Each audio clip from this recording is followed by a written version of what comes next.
Olá, você que acompanha o portal oliberal.com e também as nossas redes sociais. Estamos aqui hoje para falar sobre um tema atual, super importante, que é o combate às fake news, à desinformação. O nosso entrevistado desta edição é o deputado Orlando Silva, do PCdoB de São Paulo, que é o relator de um projeto de lei que trata sobre esse tema, que é o projeto 2630 de 2020. Ele vai contar para a gente um pouco das medidas propostas, de como é que está a tramitação desse projeto. Deputado, é um prazer conversar com o senhor. Obrigado por estar aqui com a gente do Grupo Liberal. Deputado, gostaria que o senhor falasse um pouco das atualizações nesse projeto, né? Teve uma série de modificações do projeto que foi relatado no Senado e passou agora para a Câmara, né? Quais são as novidades? O que tem de novo nesse texto que está pronto para ser votado, não é isso? Sim, sim. Primeiro, agradecer muito a oportunidade de conversar com todos os amigos que acompanham o Grupo Liberal e falar com os amigos do Pará, uma terra querida, e dizer que é um grande desafio que o Brasil enfrenta.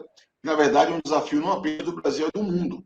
O mundo inteiro debate regulação de plataformas digitais, o mundo inteiro discute medidas para combater fake news, desinformação e discurso de ódio.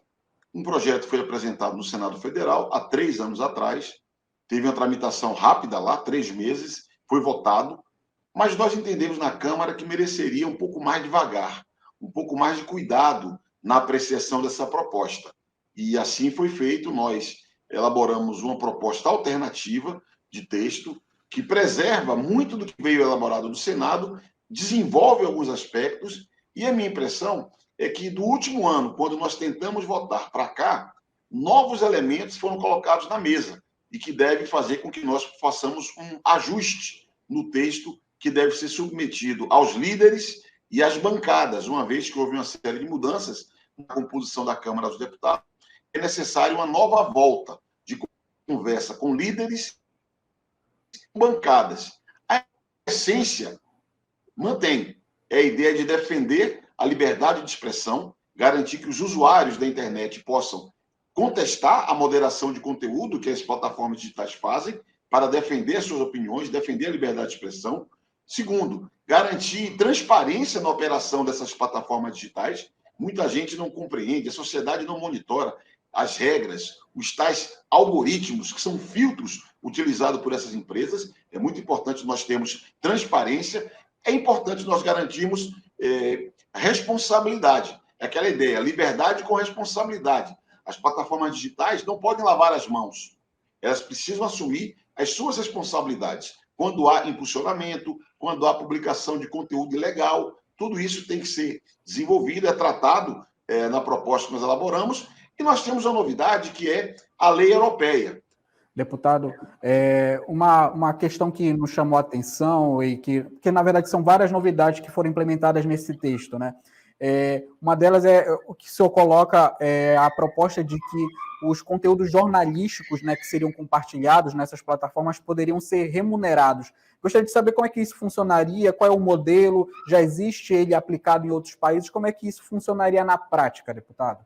Olha, quando se fala sobre desinformação, é lugar comum dizer que, para combater a desinformação, é necessário informação.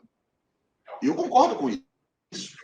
Só que a informação ela é produzida com técnica, com método, com pluralismo, com checagem de fonte.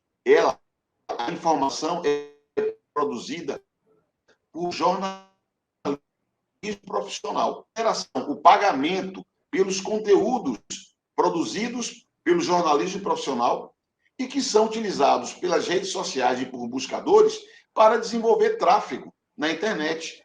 Você sabe que hoje há uma concentração de recursos de publicidade em comunicação digital, porque ela é muito eficiente. No tempo em que você coleta e trata dados pessoais, você pode, com ferramentas digitais, dirigir a publicidade com muita precisão. Só que quando há uma concentração de publicidade nas plataformas digitais, você retira recursos do financiamento da mídia tradicional. É necessário que haja uma partilha desse bolo da publicidade entre os meios digitais e os meios tradicionais de comunicação, porque o jornalismo profissional, que se concentra majoritariamente nos meios tradicionais, ele se constitui em fontes confiáveis, em caminho para que se obtenha a informação adequada e possamos produzir vacinas contra a desinformação. Esse debate também acontece no mundo inteiro, em cada lugar com um mecanismo. Na Austrália, foi criado um birô, uma espécie de um birô, onde o governo media os acordos entre as plataformas digitais e os meios de comunicação quando não há acordo. No Canadá, é mais recente uma medida que procura criar mecanismos de financiamento, inclusive introduzindo requisitos. A remuneração deve ser reinvestida em jornalismo, cuidado com mídias especializadas, etnicamente falando, ou do ponto de vista ambiental. Você tem variados modelos, mas o que nós procuramos no nosso texto é garantir o direito à remuneração pelo conteúdo jornalístico produzido.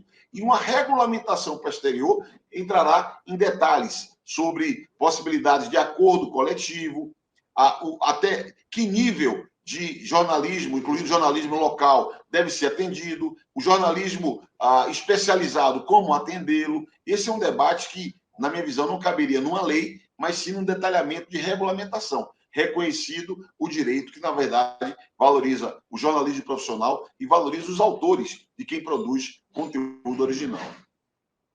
Entendo, deputado. Agora, então, não existe, por exemplo, nesse texto, o estabelecimento de algum tipo de percentual ou cálculos que poderiam ser feitos para estabelecer quanto seria a margem de pagamento? Não existe isso ainda proposto, não é isso?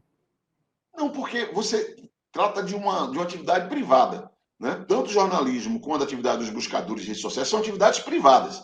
Na minha percepção, não caberia ao poder público arbitrar cota-parte de cada um.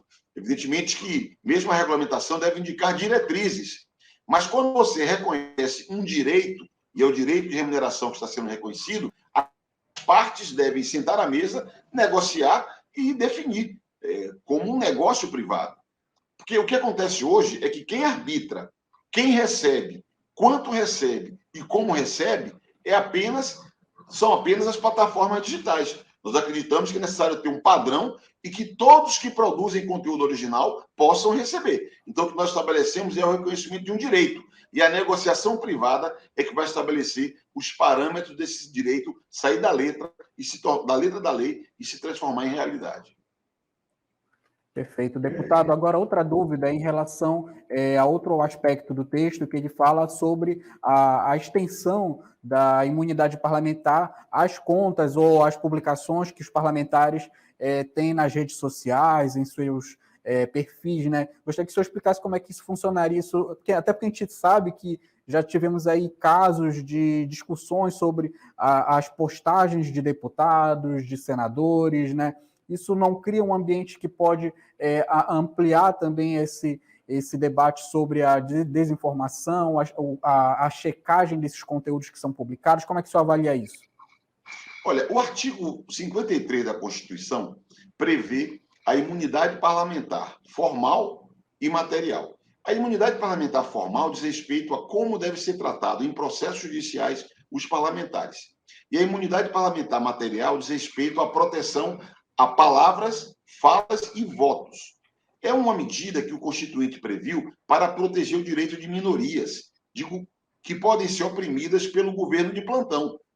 Hoje é um campo político que é minoria, amanhã pode ser outro. Então, na verdade, é uma prerrogativa parlamentar para defender o direito de divergência, a liberdade de falar o que pensa, de votar como quer. Isso não é invenção brasileira. Isso existe em todas as democracias do mundo.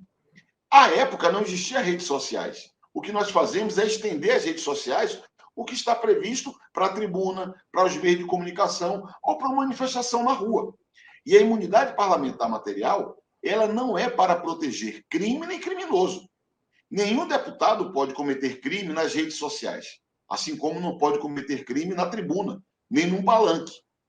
A imunidade parlamentar não é impunidade parlamentar. Não é feito para proteger nem ocultar crime nem criminoso. Quem comete crime tem que se responsabilizar pelo crime cometido. Eu concordo com você de que, muitas vezes, agentes públicos são porta-vozes de desinformação. Nesse caso, eles serão submetidos às políticas e termos de uso das plataformas. Porque você não pode usar a imunidade parlamentar para desinformar. Um deputado não pode dizer quem toma vacina vira jacaré. Se um deputado escrever isso na sua rede social, vai se submeter às políticas e termos de uso das plataformas digitais, que poderão remover o seu conteúdo. É diferente, por exemplo, de um discurso político que o deputado faça, criticando o governo de plantão. Então, é preciso considerar que a imunidade parlamentar é uma prerrogativa, mas ela não é um escudo para mentiras, para desinformação, para discurso de ódio, de modo que quem praticar esse tipo de conduta responderá por ele. E, deputado, como é que o senhor avalia esse debate no Brasil? Até porque a gente, além do próprio projeto que o senhor relata, né, que é o 2630/2020, existe, por exemplo, o inquérito das fake news, né, no âmbito do STF. Então, e lógico, academias, pesquisadores, muitas entidades têm discutido esse tema. O senhor considera que esse debate está maduro no Brasil? Que contribuições os parlamentares, o texto pode receber ou tem recebido justamente desse ambiente social que tem discutido cada vez mais a desinformação? Olha, esse projeto de lei 2630, ele tem apensado a ele 86 projetos de lei de diversos parlamentares que procuram tratar sobre o tema. Isso revela o quanto é atual. Eu tenho feito um diálogo permanente com o governo apresentou sugestões para mim, deve formalizar essas sugestões na próxima semana. Eu tenho dialogado com o Poder Judiciário, sobretudo a Justiça Eleitoral, o TSE. Tem uma experiência, né? Tem lições extraídas da eleição de 2022, e a minha expectativa é que, colhendo as sugestões do Poder Executivo, colhendo as sugestões do Poder Judiciário, nós possamos sistematizar um texto ajustado, aperfeiçoado, partindo do acúmulo feito na Câmara e no Senado Federal. Nós já ouvimos a sociedade civil, já ouvimos especialistas e vamos sugerir para os líderes e para as bancadas atuais uma proposta.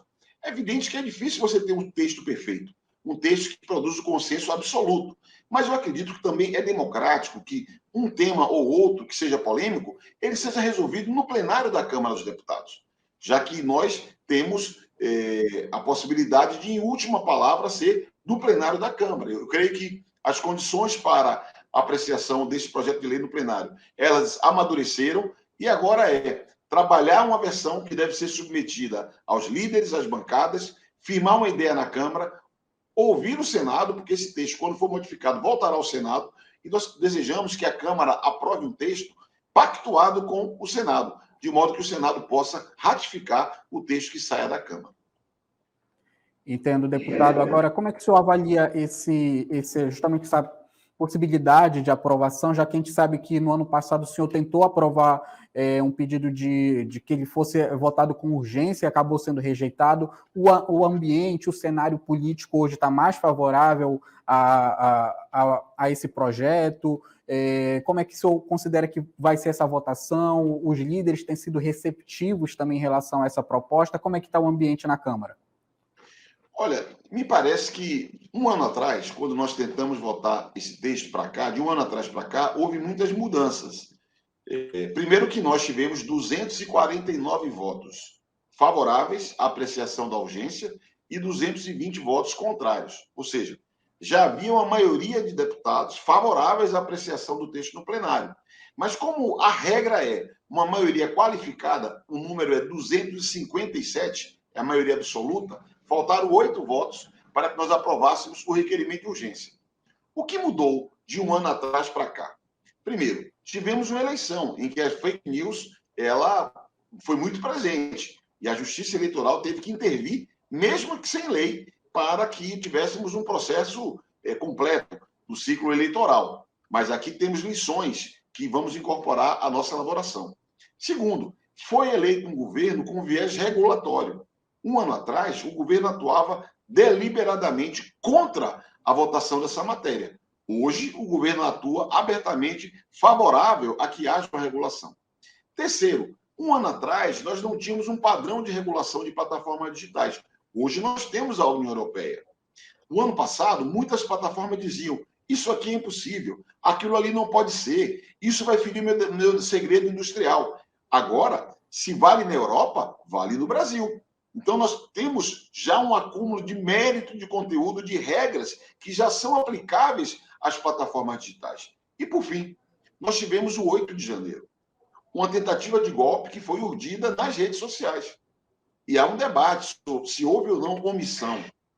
Aliás, há um debate sobre qual regime de responsabilidade deve ser determinado às plataformas digitais, muito em função do que foi o 8 de janeiro.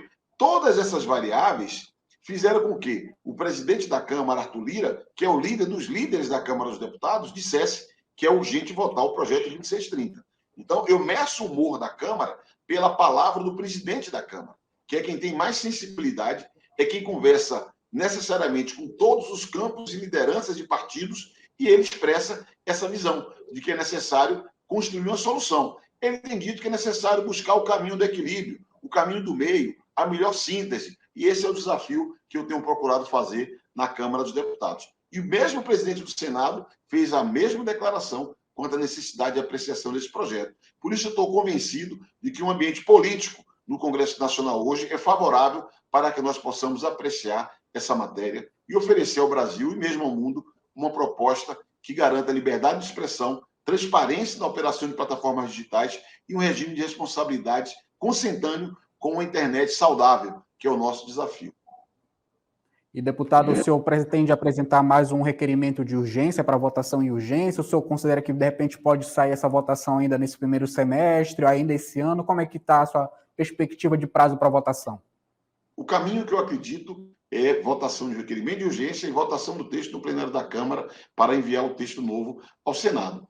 A expectativa minha é que nós em poucas semanas, possamos ter texto pronto, ouvir o Judiciário, ouvir o Poder Executivo, para dialogar com líderes e bancadas. A partir daí, fechar uma posição da Câmara, ouvir o Senado. Eu sou otimista. Em poucas semanas, a minha expectativa, e confio que ainda no primeiro semestre teremos o desfecho desse tema na Câmara dos Deputados. Tá certo. Muito obrigado, deputado Orlando Silva, por ter participado, ter esclarecido esse tema tão importante, tão atual aqui para os nossos leitores, todo mundo que acompanha as plataformas do Grupo Liberal. Muito obrigado pela sua participação e até a próxima. Eu que agradeço a oportunidade de conversar com a audiência do Grupo Liberal, especialmente aos amigos do Pará. Mando um grande abraço a todos, todas. Muito obrigado, deputado.